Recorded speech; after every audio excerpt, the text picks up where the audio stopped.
دیگه اون آدم سابق از بین رفت. حس عجیبی داشتم، حسی که فقط انتقام رو قبول داره.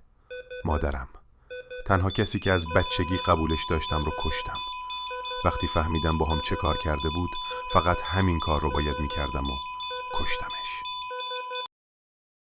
فردای همون روز موری فرانکلین از من دعوت کرد که به برنامه‌اش بروم. بهترین موقع برای گرفتن انتقامه.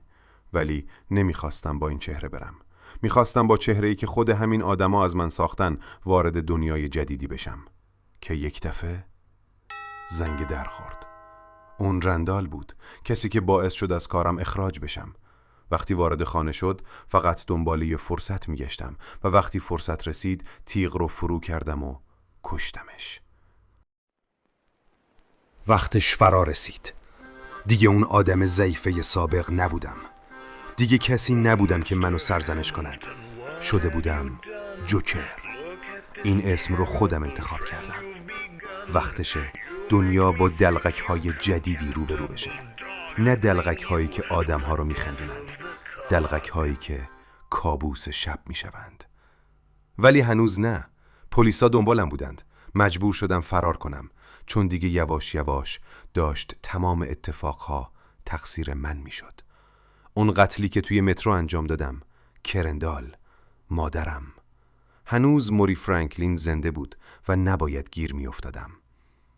شب شد و توی کلاب کمدی موری فرانکلین کلی آدم اومده بود و من مهمون اون برنامه بودم. هر بار که موری از من سوال میپرسید توی چشماش خیره میشدم و از شدت کینه فقط بهش ظلم میزدم. منتظر یه فرصت بودم که یه تیر به مغزش بزنم. کشتمش. کسی رو که الگوی خودم میدونستم رو کشتم. کسی که مثل پدر نداشته خودم دوستش داشتم رو کشتم و ظهور خودم رو به کل جهانیان توی اجرای زنده اعلام کردم. شهر در هرج و مرج بزرگی قرار داشت. اونا طرفداران بودند و من توسط پلیس دستگیر شده بودم. خبر رسید که توی اون شورش ها توماس وین کشته شده. من اونو نکشتم، ولی اگه فرصتش پیش می اومد اون رو مثل یک حیوان سلاخی می کردم.